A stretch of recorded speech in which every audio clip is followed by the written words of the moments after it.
episode of Changeover Chat, presented by Sportmaster Sports Surfaces. I'm your host, Randy Master. Today's guest is widely considered one of the most influential and skilled deal makers in the history of tennis, and perhaps all of sports. A graduate of Yale University and UVA Law School, he was a three-time All-American in college and went on to become a quarterfinalist at what was then the U.S. National Championships, and was the number 5 player in the world in the U.S. in 1961. He captained 2 winning Davis Cup teams in 68 and 69, and began his career as an agent about the time he started ProServe in 1970.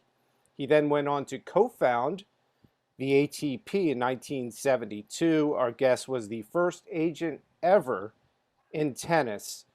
I guess I'll stop here. Oh, wait. He represented a little-known basketball player by the name of Michael Jordan and also Patrick Ewing. So wanted to get that in. Please welcome Donald Dell. Randy, that's a long time ago, but it was a lot of fun. Well, thanks so much for coming on, Donald. This is going to be a lot of fun. So I've done a lot of research over the last couple of days, a lot of things I knew about you, a lot of things I didn't. I knew that your first 2 clients were Arthur Ashe and Stan Smith. Now, as a good friend of Arthur, you had spent years with him on Davis Cup teams as the captain. You introduced him in his best interest to Mark McCormick of IMG, thinking, hey, this is my friend. I'm going to take him to Mark. It's a done deal. And Arthur will go out and make lots of money. Everything changed, Donald.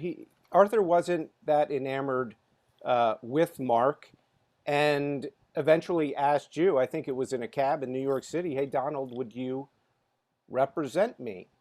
And your life changed from there, Donald, didn't it? Sure did. No, I had no intention. I'd been the captain of the Davis Cup team, as you said, in 68 and 69. And this was in late 69. I took Arthur 4 times to meet Mark because I thought he was the best in the industry. This was, he had just signed John Claude Killy in 68 for the Olympics. He was doing all the television for the Olympics that year, representing the rights. And I just said to Arthur in a cab, no, Arthur said, I don't know why you keep taking me back to him. I don't feel comfortable with Mark. And I said, well, I think he'll make you the most money, and I think he's the best. And he said, why don't you do it? And I said, do what? He said, why don't you represent me or manage me? I said, no, I'm going back to my law firm in Washington. I've been with a big law firm for a year and a half called Hogan and Hartson in Washington. And I said, no, I want to be the next Clarence Darrow. I want to be a trial lawyer. I don't, and so I never really thought about it at all until Arthur said that. And then he followed it up and said, if you did it with me, he said, Stan Smith would join us, and we could have a lot of fun, and we could, start a whole new thing. And so really, Arthur planted the thought and the seed in my mind. I never expected it. And I went back to my law firm and asked the senior partner, Lester Cohen, I said, what do you think of the idea of managing athletes and being a sports lawyer and so forth? It was kind of new in 1970. And he said, God, I think it's great. He said, we'll give you the 5th floor of our building. We'll give you the accountants. We'll give you some backup and anything you want legally or antitrust stuff. And I thought, I was sort of overwhelmed. I said, well, what would be the name? He said, well, the name would be Hogan and Hartson. And I said, well, okay, let me think about it. Lester was a friend, very, very thoughtful. And I came back to him 2 weeks later. I said, Lester, I'm going to try to do it myself. I'm going to just open my own office. And it was called the Law Offices of Donald Dell. And I had 2 clients, but they were awfully good clients in Arthur Ashe and Stan Smith. And, I look at that as the really luck of timing, and I happened to be there at the same moment. The game of tennis went open in 68. By 1970, the prize money was starting to grow. And it just was kind of a fluke, but a very lucky one for me. Yeah, well, I was reading last night. I had read Arthur's memoir, Days of Grace, and read a passage where he talked about you. He talked about his agent, Donald Dell. And here's what he had to say. I did not start off with a total commitment to Donald as a lawyer and a manager. Trust has to be earned over a period of time. eventually that trust in Donald became like granite, the ultimate compliment. Now, Donald, I've read one of your other books, Never Make the First Offer. You talked a Yeah. lot. You've talked a lot. You talked a lot about trust in that book. What is the key to gaining the trust of your client and then keeping them for the rest of their career and also their lives? Well, I think a couple things. First of all, trust is really built slowly. You know, when you start representing a client, you got to be honest with them. You've got to tell them the good and the bad, and sometimes there are bad. And what I've noticed over the years, a lot of agents, they're afraid to tell their clients something they think you won't like because maybe he'll fire them or something. And so that's the first thing. You got to be totally honest. If you have any conflicts, you've got to disclose them. And you really try to become a very close working relationship with that person to build the trust. But I must say, I was very lucky. I mean, Arthur and Stan Smith were quality people. They're very, very unusual. We had a 1-year contract back in 1970 that expired in 71. It was a 3-page document with each one of them, exactly the same for each.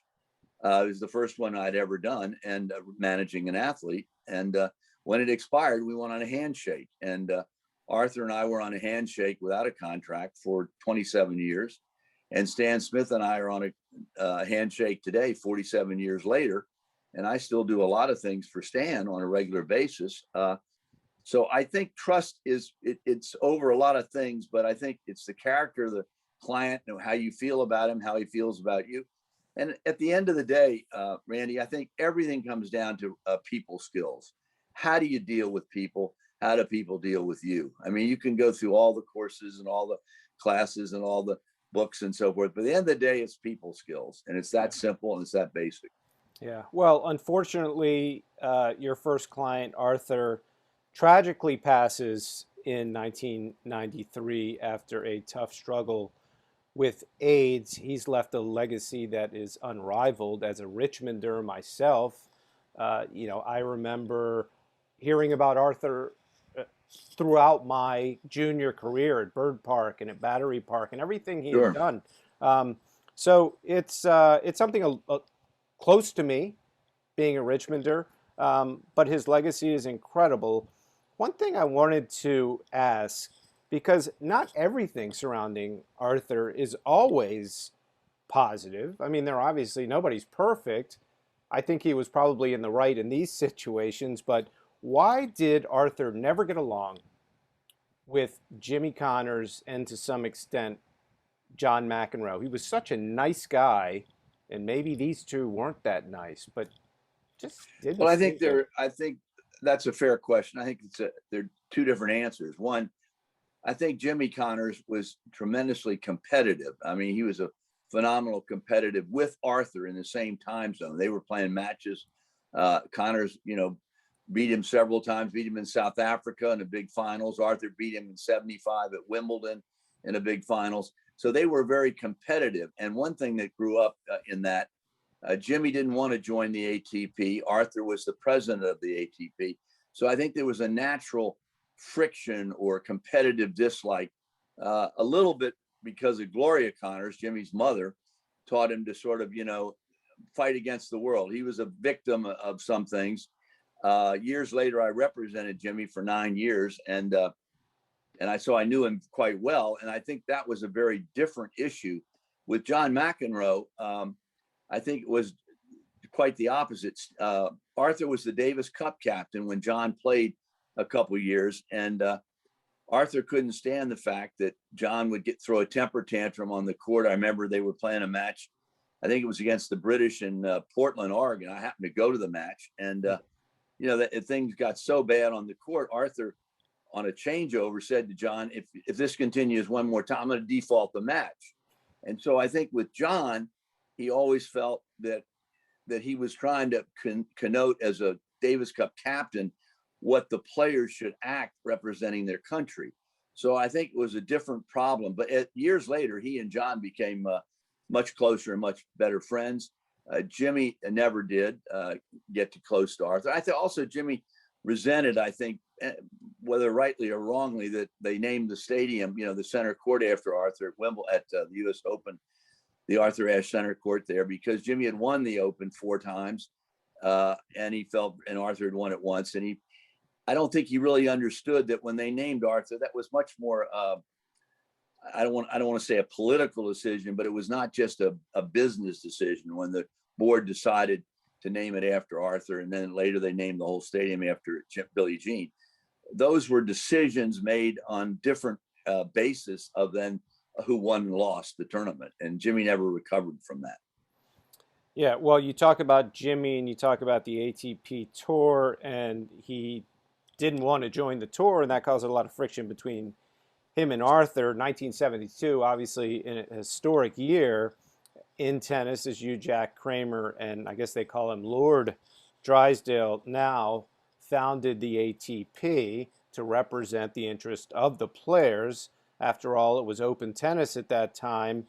One of the major incidents that occurred, I think Donald, it was about a year after the ATP was formed. 81 players at Wimbledon boycotted the tournament. Such a powerful statement by the players 1 year into the existence of the ATP.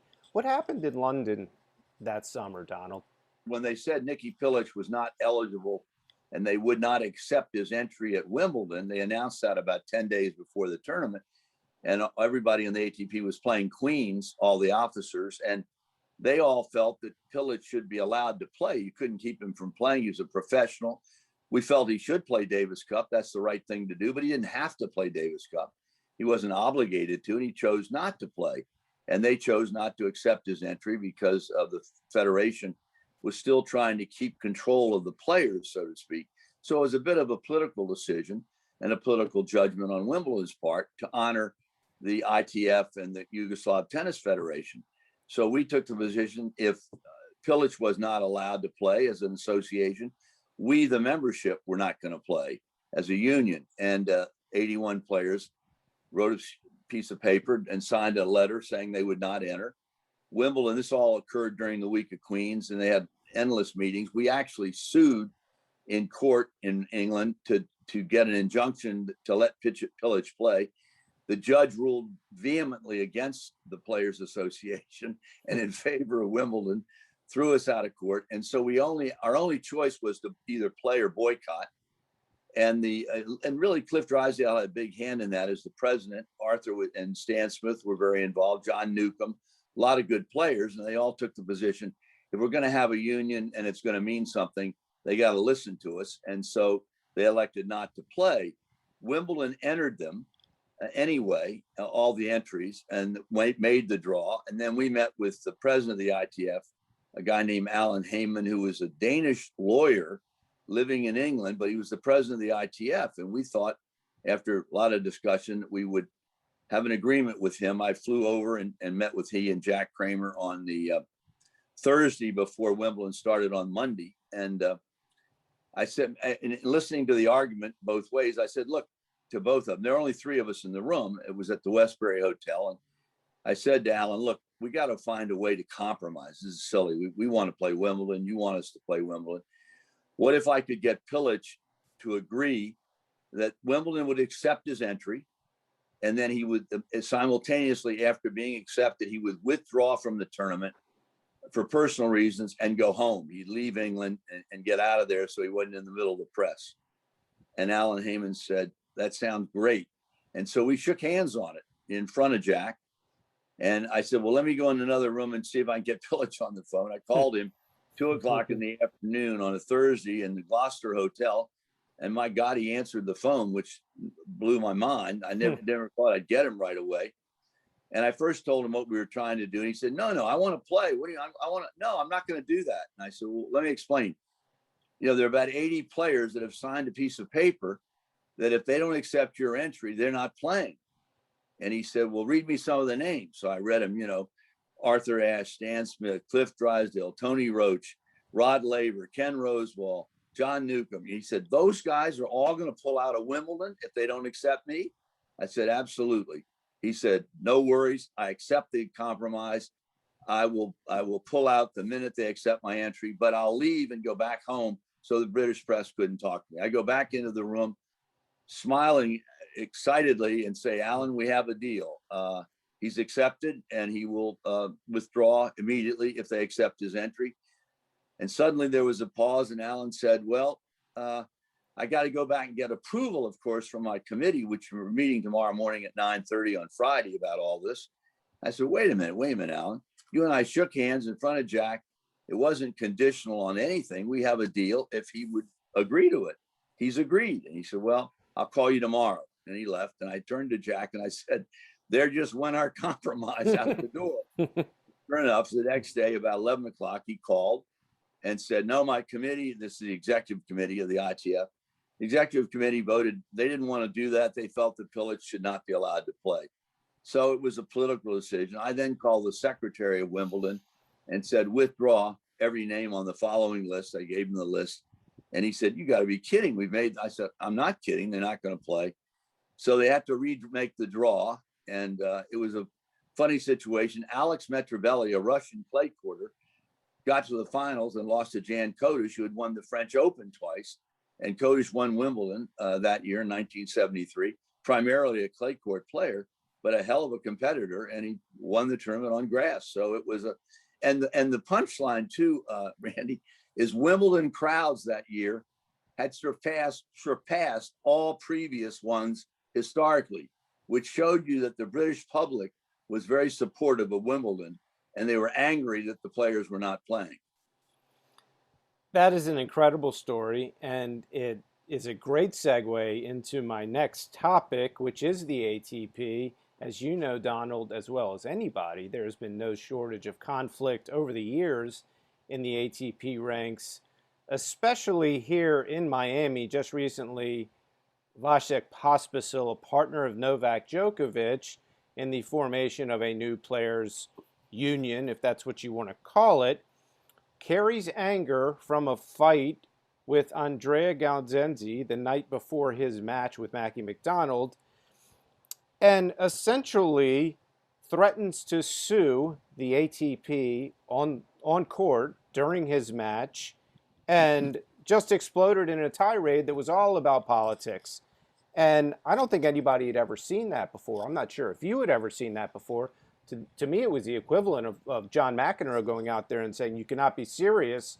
I can't believe what the ATP did to us last night in that meeting. I mean, it just doesn't, usually one doesn't carry over to the other. Do you think that this, and this is boiling up, Donald, is this all about prize money distribution, or is there something else going on with the players and the ATP brass right now? Well, I think there are several things going on besides. I think prize money is the biggest issue. The players feel, they've cut back a lot of the tournaments on the prize money because of the pandemic this year. Miami being an example of that, cut back about 40-50% on the prize money because of no fans, and they can't have any ticket sales. But I think you have to go back. When Jack and I founded the ATP in '72, that was a players only union. And then in '89, Hamilton Jordan was the executive director of the ATP. It was a players only union. And he decided, he got into a fight with the USTA over the US Open, again, politically. And he decided, let's just start our own tour. And so in '89, we had the Volvo lawsuit, which we won, and they had to dissolve the Men's Pro Council. Too complicated to go into all that. But the end result was he decided, let's start our own ATP tour in 1989, starting in '90. And at that point, after about 6 months of going back and forth, the tour was founded, but they agreed. Hamilton followed the PGA example. He lived in Ponte Vedra, knew all the PGA people. And he came up with a formula where he had the ATP Tour Board, which is 3 players and 3 tournament directors, all elected by their respective groups, and then a casting vote in the chairman. So today, the ATP Tour is not a players only union. It's really a partnership between tournaments and players. And Gaudenzi is the chairman who does the casting vote. The problem is in the last year or so, more than that, the players and the tournament directors have been voting in a block. It's like the United States Congress, and every vote is 3-3, and they can't get much done. So the players are frustrated. The tournaments are frustrated because of the politics of it. And I think that's one of the big reasons that Djokovic, who is the chairman of the player council elects the three representatives to the board, decided that he felt they should try and start a new player association, which I guess is what he felt we had years ago. The problem with that, in my mind, at this juncture, is that the ATP Tour Board, if you want to call it that, has got every major tournament in the world together in one tour, except for the slams. The four slams are not in the ATP Tour, but they work with them. They count for points. They work with them on prize money. They work with them on wild cards. So they're a little bit involved with the tour, but not really. They're separate from the tour. But every other major tournament of any kind in the world is on the ATP Tour. So I think it's a very uphill battle at this stage when Humpty Dumpty falls off the wall, it's very hard to pick up the pieces. And so I think Djokovic and Papasil, where they might be well intended, it's going to be very difficult to suddenly pull all the players out, because here's what's going to happen in my mind. If they do that, they were to start a players only union now and try to get rid of the tour board, the tournament directors are going to pop up on the other side and they're going to form a tournament directors union. Yeah. And then you're going to have a union of players, a union of tournament directors, and they may meet every 5 years to negotiate a collective bargaining agreement like the other pro sports, or you're going to have a sports antitrust problem in American tennis. And I just think if you have the tournament directors separate and apart on their own with, $400 or $500 million in prize money versus the players alone, and you're competing and negotiating, I think the tournament directors are going to be a lot stronger and a lot more outspoken than they are on the ATP Tour Board now. So honestly, I think it's a great ideal that he has, but be careful what you wish for, because I think the end result, the tournament directors by default will have to get much stronger if they form their own tournament directors union, and then you have union against each other negotiating a CBA. That sounds fine until you have to do it. Yeah. And I think it's going to be a hard way to go. And of course, what Papasil did in Miami makes no sense at all. He just blew up on the court, and it hurts him. It undermines him, I think, in the credibility. When the press loves it because they write about it, it's a nice story. But when players start evaluating those kinds of things, my understanding is this was started last year in October at the U.S. Open. Yeah. And the top players, Nadal and Federer, Murray, Thiem, Zverev, none of them have said they want to join this new union. They've all kind of held back. They haven't said no, but they haven't said yes. So a new union is very difficult to form at this stage, in my mind. Yeah. Well, I think you're right, and we'll see how that plays out. It's one of those issues that doesn't seem to be going away, but there isn't a whole lot of progress to me on either side right now. One issue that always comes up on my show, and I've had so many great guests and have been fortunate enough to have them, is the topic of men and women, whatever you want to call it, the ATP, WTA merging, sharing data, having some relationship. There are feelings that are strong across both the men's and women's landscape. I have had on my show Mickey Lawler. She said, here are a few quotes: "The best thing for tennis is men and women together. That is what makes it different from all other sports." Chris Clary, the New York Times: "Tennis is foolish not to follow the path of women and men together. Other sports such as soccer and golf are eager to do this, and tennis has it already." Good point. Finally, Pam Shriver: "I'm not sure what the men are thinking, that this isn't the way to go. There is an argument that Roger, Rafa, and Novak have propped up the women's game, but let me tell you, they've propped up the men's game too," she says.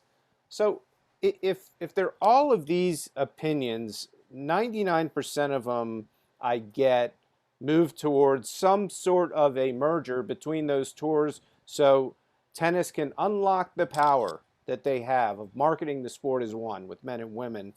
Why is this so hard to do, Donald? It doesn't seem like it's rocket science.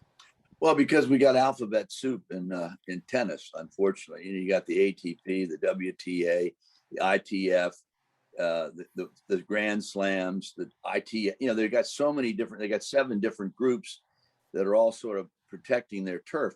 Ideally, there's no question that it would be stronger for tennis globally if you had a men's and women's group together in one association, and if you could merge the women with the men and have some kind of combination there together.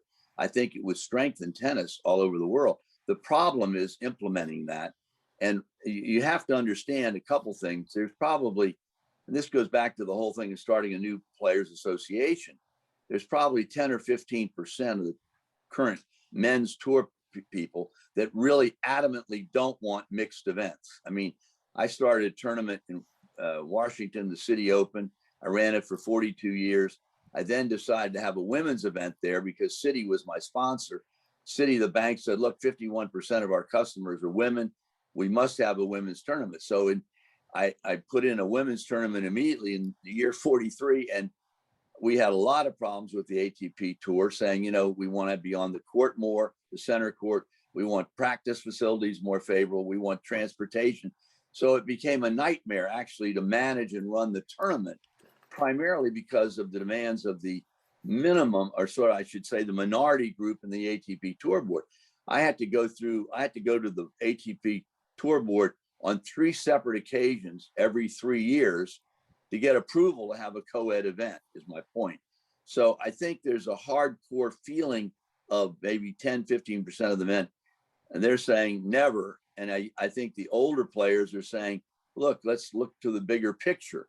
And the problem always is the same problem. The guy who's in it, he's only thinking about 5 or 6 years, or the great champions who are moving on, they made a lot of money out of this sport. So they look back and say, in an ideal world, it would be better if we did X. No question that tennis, in my judgment, would be stronger globally if you had men and women in some form of union.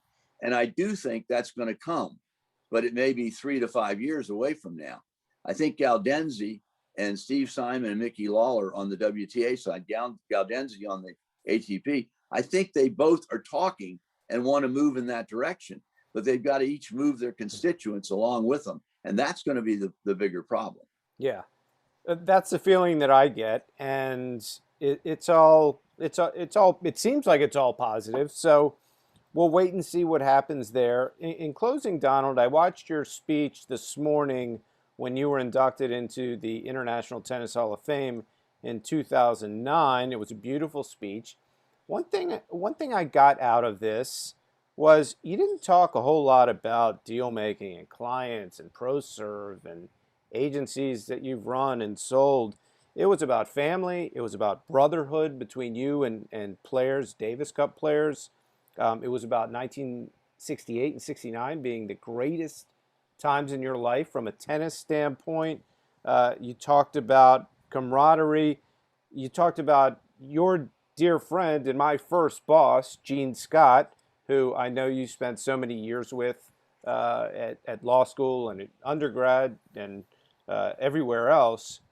The point is, Donald, there's a lot more to you than the deal maker, the agent of so many players. Well, let's understand that, being inducted in the Hall of Fame was really the highlight of my tennis career. And I felt so emotional that day. I would think, in looking back on my career, the Davis Cup is a team event. Tennis is generally an individual event. And 68 and 69, truthfully, were the happiest days of my life, traveling with 6 guys that I really loved and enjoyed and was proud to be with. And we won. We never lost. We were undefeated, which was unusual. I was the youngest captain ever picked. And so I could relate to the players. I knew them all well, and we traveled for 2 years together. In those days, I wasn't married. I was getting my per diem was $28 a day in travel on the USTA. And that the players got the same, I might add. So nobody was making any money, right. But it was just a tremendous thrill to say, we represented America and won. And I think that left the lasting mark for me when in 2009, it was a very, very happy occasion. But I do think the greatness of tennis is really the brotherhood and the friends and associates you meet. Like, for example, Nadal and Federer today are tremendous competitors, but they're better friends. That's very unusual in many sports. And because tennis is so individual and mano a mano, you get to know each other very well, very quickly over a tour.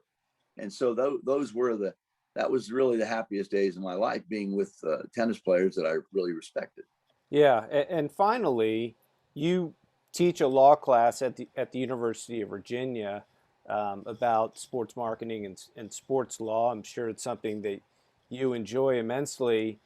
When you, if you want to get 1 point or 2 points or 3 points across to your students that you want them to leave with when they get their law degree, and they may want to go into becoming a sports agent, not going to a big law firm, what do you try to instill in them? What should they remember, if there's anything to remember from your class?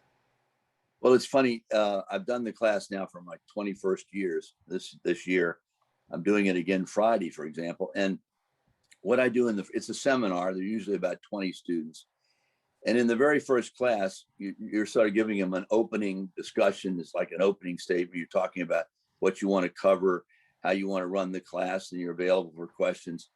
And about halfway through it, I say, if there's nothing else, if I never happen to meet you all again afterwards in your career, please remember 2 words. And those 2 words are trust and relationships. And I said, if you can build trust with people, and it leads, and you have to do that with good relationships. Good relationships cause the trust. And if you can live up and really develop those 2 words, trust and relationships, you're going to be a success in anything you do. And I really do believe that with my heart and soul. Yeah, well, it's been the guiding forces of your career, and I want to thank you, Donald, for coming on today. I met you when I was at Tennis Channel, and every time I see you at the Hall of Fame or City Open or anywhere else, you're always so friendly, and I really appreciate. Well, it's a pleasure, your Randy. time. I've enjoyed it. You've had a heck of a career with these podcasts. Your list of people is phenomenal, Right. really. Well, this one's gonna create leverage where I can then go into big time. I'm gonna ask Michael Jordan on. Say, hey, Well, I hope so. Hope so. Well, thanks again, Donald, and I hope to see you out there when things get a little bit more normal. Thank you, Randy. I've enjoyed it. All right, thanks, Donald.